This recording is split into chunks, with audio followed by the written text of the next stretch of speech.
সন্তলিত অমানৱীয় উচ্ছেদৰ বিৰুদ্ধে দক্ষিণ কামৰূপ জিলা আমচুৰ প্ৰতিবাদ।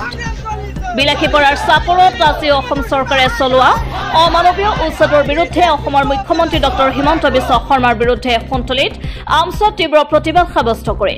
আজি আমচুৰ ফালৰ পৰা অসমৰ বিভিন্ন জিলাৰ সমান্তৰালকৈ দক্ষিণ কামৰূপ জিলাতো মুখ্যমন্ত্ৰীৰ প্ৰতিমূৰ্তি দাহ কাৰ্যসূচী ৰূপায়ণ কৰে। অসম চৰকাৰে সম্পূৰ্ণ দমন নীতি, অন্যায় আৰু কেৱল মাত্ৰ সংখ্যালঘু মুছলমান সম্প্ৰদায়ৰ লোকক বাছি বাছি উচ্ছেদ চলাইছে। চৰকাৰৰ এনে অমানৱীয় কাৰ্যক জিলা সমিতিয়ে নিন্দা আৰু গৰিহণা জনাইছে। এখন কল্যাণকামী ৰাষ্ট্ৰত মানুহৰ মৌলিক অধিকাৰ সম্পূৰ্ণৰূপে খৰ্ব হৈছে। আজিৰ কাৰ্যসূচীত উপস্থিত থাকে জিলা আমচুৰ সভাপতি আমিনুল ইছলাম আহমেদ, লগতে সাধাৰণ সম্পাদক ফলুদ্দিন। অতি শীঘ্ৰে চৰকাৰে এনে অমানৱীয় উচ্ছেদ বন্ধ কৰিব লাগে, অন্যথা গণতান্ত্ৰিকভাৱে আন্দোলন তীব্ৰতৰ হ'ব বুলি চৰকাৰক সকীয়াই দিয়ে। আমি দক্ষিণ কামৰূপ জিলা সমিতিৰ পৰা অসমৰ মুখ্যমন্ত্ৰী মাননীয় হিমন্ত বিশ্ব শৰ্মা ডাঙৰীয়াৰ প্ৰতিমূৰ্তি দাহ কাৰ্যসূচী ইতিমধ্যে ৰূপায়ণ কৰিলোঁ।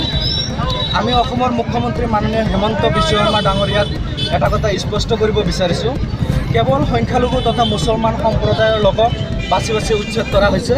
এই ক্ষেত্ৰত মুছলমান তথা সংখ্যালঘু লোকৰ মানুহৰ যি মৌলিক অধিকাৰ ইয়াক সম্পূৰ্ণৰূপে হস্তক্ষেপ খৰ্ব কৰা হৈছে।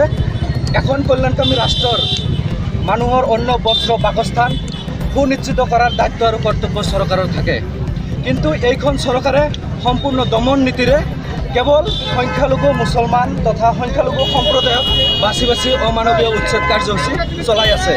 এই কাৰ্যসূচীত আমি সদৌ অসম সংখ্যালঘু ছাত্ৰ ইউনিয়ন তথা দক্ষিণ কামৰূপ জিলা সমিতি আমচুৱে নিন্দা জনাইছোঁ, অগৰিহণা জনাইছোঁ।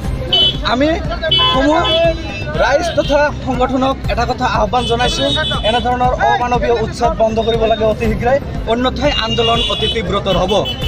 আমি এটা কথা এই চেগতে আৰু জনাব বিচাৰিছোঁ, অতি শীঘ্ৰে যদি সংখ্যালঘু তথা এনে সম্প্ৰদায়ক যদি অমানৱীয় উচ্ছেদ বন্ধ নকৰে, তেতিয়াহ'লে গণতান্ত্ৰিক তথা জংগী আন্দোলন কাৰ্যসূচীও আমি ঘোষণা কৰিম।